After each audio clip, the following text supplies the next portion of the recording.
Hello, and thank you for this opportunity to speak at the 22nd session of the Africa Forestry and Wildlife Commission. My name is Scott Newman. I'm the Senior Animal Health and Production Officer. I'm based at the FAO Regional Office in Africa, Ghana.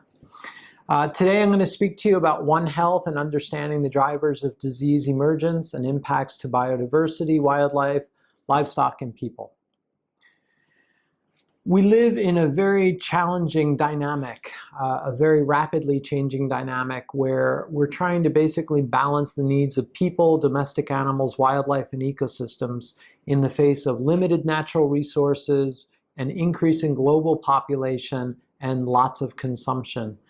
We have a lot of variables that are constantly changing, whether it be transhumance or civil unrest, climate change, globalization, cultural differences. And we recognize that ecosystems and services are being lost. We also know that biodiversity is being lost. We have also environmental pollutants and a variety of other complicating factors that make management of health quite challenging. From an economic standpoint, emerging infectious diseases have traditionally caused significant impacts in the millions of dollars, sometimes even the billions. I think that some of the historical diseases, whether they be foot and mouth disease in the livestock sector, or SARS and MERS, COVID, or even highly pathogenic avian influenza or H1N1, these are some examples of high-cost diseases. But probably the most impactful disease, the one with the greatest impact, is the one that we're currently living through right now. It's the COVID-19 event, and this coronavirus is really changing globally the way we perceive emerging infectious diseases and their potential economic impact. When we talk about diseases that cross from one sector to another, one of the terms that we often use is zoonotic diseases, and these are diseases that arise in people, but they come from pathogens, whether it be bacteria or viruses, that basically are in animals and jump over into people. And that zoonotic disease context really shows how our health and the health of animals is very closely linked. Probably about 70% of all the emerging infectious diseases that people get, they come from animals. And then of those, roughly 60% come from wildlife. So we see that there are many examples of diseases going either from livestock or from wildlife into people.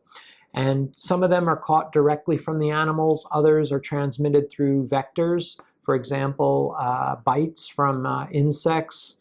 And yet a third category of diseases are what we would consider to be foodborne in many ways, or diseases that we can get from ingesting or handling contaminated food or water. Now, when we look at the drivers of emerging infectious disease, there are three main categories. The first is modifications to natural habitats, things that include changes in land use or development, urban sprawl, putting up dams, changing water flows. Then in addition, loss of biodiversity, species or habitat, encroachment on natural habitat, whether it be a city expanding or whether it be putting new farmland in next to a protected area, and then finally environmental contamination. These all fall under the first category of drivers of emerging infectious diseases related to modifications of natural habitats. The second category is changes in agricultural practices, and these can include expansion or intensification of farming systems, waste management, runoff of antimicrobials, or runoff of feces and water into the environment, or possibly global value chains, which basically allow animals and other food products which are produced anywhere in the world to travel to another location in the world for marketing and sales purposes. And so these globalized value chains really create an opportunity for the food products and any potential pathogens that they have to move around the world very quickly. The third category, the third driver, main driver of emerging infectious diseases is human behavior and choices. And this is really speaking to some of the cultural traditions that exist. And these might include food choices like choosing to eat wildlife or bushmeat, using animal parts for traditional medicine, or owning exotic pets. Now, what do these three things all have in common? They all contribute to increased contact rates between wildlife, livestock, and people. And it's these contact rates, increasing contact rates, that leads to and creates the potential for disease spillover from one sector to another. We certainly have, in the livestock-human context, we know that about 3/4 of the rural poor depend on livestock and interact with livestock on a daily basis. So there's a lot of human-livestock interaction taking place. We also recognize that to accommodate the food demands in the future, more protein-based food is needed. This implies that additional livestock will be produced to accommodate this increased meat demand. And here you go again with the opportunity for transmission of potential pathogens from livestock to the human population. The second type of contact rate that we think about a lot is wildlife to human contacts. And we know that, for example, in the bushmeat trade or in consuming wildlife or through exotic pet ownership, or even in some of the extractive industries when people move into remote locations, either for timber or for mining, if commercial food is not made available to the people that are in these remote locations, they often rely on wild meat and bushmeat for food. And so these just innately create these opportunities for increased pathogen transmission from wildlife into people. Finally, the other category that we want to look at is between animals, between livestock and wildlife. And we know that encroachment, where new farms are being placed in locations that are close to natural areas, or the use of livestock grazing areas next to wild places, these create opportunities for livestock and wildlife to interact and transmit potential pathogens back and forth.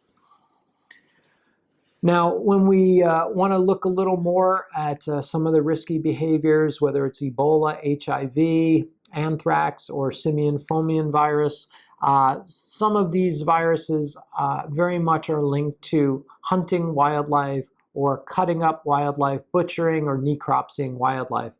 And so we know that whether it's transmission through body fluids, bites or saliva or tissues, these types of human choices create risk and create the opportunity for these pathogens to move across sectors. Where we need to do better is really to help figure out for the people that rely on wildlife as a food source, as a nutrient source, those who are dependent on sustainable wildlife consumption, how do we find alternative food and nutrients for them to take the pressure away from an overhunting of wildlife species.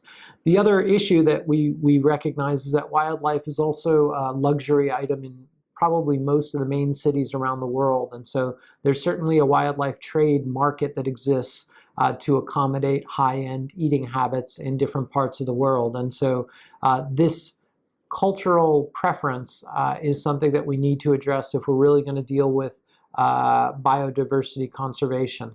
And when these animals are traded or moved around the world, any potential diseases they have also move with them. And so here is the risk. Now, when we look at the Wuhan coronavirus, COVID-19 disease that's currently circulating around the world, we know it's in 87 countries, over 97,000 cases, over 3,300 deaths, all as of 6 March. We also know that the mortality rate or fatality rate of people is somewhere less than 3%, but what we don't know is how many people have actually had non-clinical insignificant disease who may have been exposed but didn't go to the doctor, didn't get tested, So we understand that 3% is the number being used, which is quite high when you think about it, but probably this number is significantly lower when we're done looking at how many people probably had the disease but never got tested, or didn't have disease, maybe had mild disease or mild clinical signs but never got tested. But the bottom line is that this disease just fits in line with many other diseases that people have gotten, whether it be from livestock or from wildlife. And just to name a few that you probably have heard of, you know Ebola, of course, Hendra virus, H5N1 bird flu, Nipah virus, SARS, H1N1, MERS, H7N9 is another flu. So we recognize that there are many of these cases that have taken place in the recent past, and this is constantly posing a challenge for us. And I think as we continue to have less natural habitat and more crowding of people, livestock, and wildlife, we'll continue to see this disease emergence on the rise. Now, when we look at the impact of the diseases on livestock and wildlife populations, we need to understand that many of the diseases we're talking about actually transmit back and forth between these two sectors. And so there's really no point to blame one sector or the other for a disease, because we know that disease is moving in both directions. What we don't know in most cases is we don't know the epidemiological role of the wildlife. And so the problem we face is that we often can evaluate carefully the role of livestock in the disease story, but we don't have wildlife investigations followed up on a regular basis, and we don't really understand fully how wildlife plays into the dimension of the disease. So taking a look at impacts of diseases on the livestock sector first, and then we'll move to wildlife. In the livestock sector, we know that many of the diseases animals can get essentially can cause upwards of 100% morbidity and mortality. We know that these diseases have great economic impacts at various levels. They can impact food and nutrition security. They can affect livelihoods. They can also cause market shocks and market disruptions. They can affect international trade, gross domestic product, and finally, they cost in the billions, with a B, billions of dollars of impact. Now, when we turn and look at the impacts of diseases on wildlife, I just want to put this into context.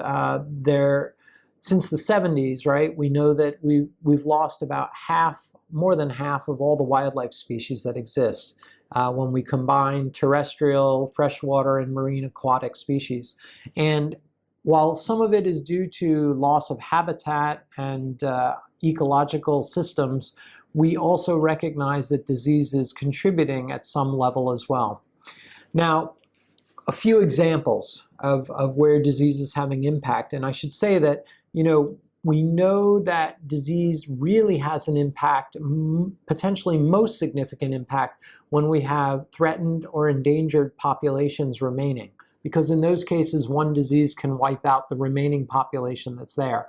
But there are also some other cases where disease in and of itself has affected large numbers of animals and caused species extinctions, even when those species weren't threatened or in rare condition. When we look at HPAI, highly pathogenic avian influenza, H5N1, back in 2005, we had a very large impact to bar-headed geese in Asia, in China, and along the East Asian flyway and Central Asian flyway. When we look at white nose syndrome in bats, it's a fungus that's killed over 6 million bats in North America. Chytridiomycosis, another fungal disease.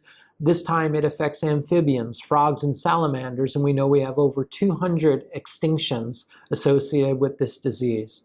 Peste petite ruminant, a recent one in 2017 and 18, has caused a mass mortality of the endangered Mongolian saiga antelope. And in this case, population declines were upwards of 80%.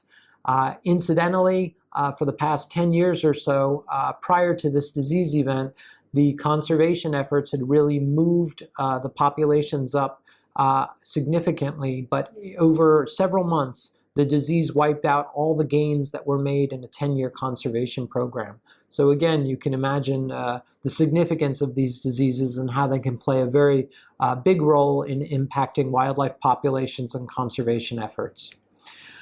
Now, how are we going to move forward? How are we going to deal with this? FAO and many partners have really taken to the One Health approach. And One Health really is recognizing that people, wildlife, and livestock, we share an environment, we live in the same environment, in an ecological system. And so we need to look at how to improve the ecological system that harbors people, wildlife, and livestock. And we recognize that we can't solve the problems using the same kind of thinking we had when we created them, and hence this One Health approach, which really is a collaborative effort across sectors, across disciplines, working locally, regionally, and globally to promote and ensure the health of people, livestock, wildlife, and the environment. And in this expression of improving the health of the environment, what we're really talking about is biodiversity conservation and preserving ecosystem services. Now, FAO has used this approach in September of last year.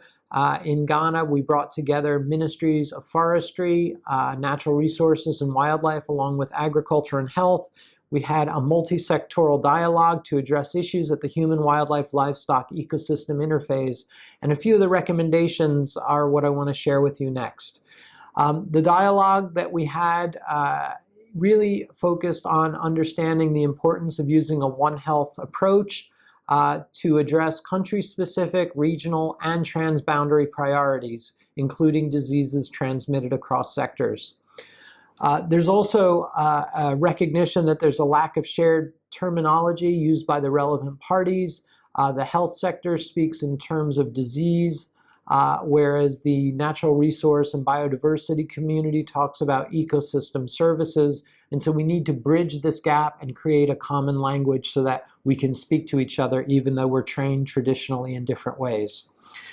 A third outcome is that it's important that FAO facilitates additional cross-sectoral dialogues to include other countries who didn't participate in the first one. And there was also a request that FAO develop additional capacity support for ministries of forestry and natural resources and wildlife, particularly focusing on wildlife health, One Health, and disease ecology to prevent disease transmission at the interface. A fourth point was that the dialogue confirmed that national zoonotic and animal disease control plans existed, but they didn't really reflect the issues as seen from the wildlife standpoint. And so they need to be reviewed and updated, and they also need to be aligned with international guidance. A fifth point that was out of the dialogue is that globalization and movement of livestock or wildlife food products and migration of people, wildlife, and livestock enabled potential pathogens to move across borders transcontinentally and around the world in a few days. Really, this is the exact story of the COVID-19 disease that we're dealing with globally today. The sixth recommendation is that One Health is an effective collaborative instrument and that it can be used to safeguard the health of people, livestock, wildlife, protect the environment, and sustain biodiversity and ecosystem services. A seventh point is that coordination across sectors is still lacking, and that even where One Health platforms or committees exist, the ministries of forestry, natural resource, and wildlife don't have an equal voice with the ministries of health and agriculture. An eighth point is that this multi-sectoral approach can contribute to achieving SDGs 1, 2, 14, and 15, as well as helping achieve the 2030 agenda. And then finally, moving towards cross-sectoral collaboration doesn't mean starting from scratch. It's building on pre-existing and ongoing efforts. So we're really building on the approach that's been started in many countries and sub-regions in Africa. So in conclusion, we recognize disease emergence depends on increased contact rates, and these increased contact rates are really being caused by modifications in natural habitat, changes in agricultural practices, and human behaviors and choices. Globalization and movement of wildlife, livestock, food, and people increases the likelihood of spreading diseases rapidly. And the role of wildlife in many disease events is often not evaluated carefully, but we do know that these diseases can have very significant impact on wildlife populations, especially when they are threatened or endangered smaller populations remaining. Finally, I want to just say that we're really looking at solutions rather than pointing fingers and blaming. So I think that we all need to take this approach of working together in a One Health fashion, and I hope that we as FAO have the opportunity to continue to support the Commission and your ministries to do better and to save biodiversity and also address a lot of the challenging issues that you face nationally, regionally, and here in Africa. Thank you.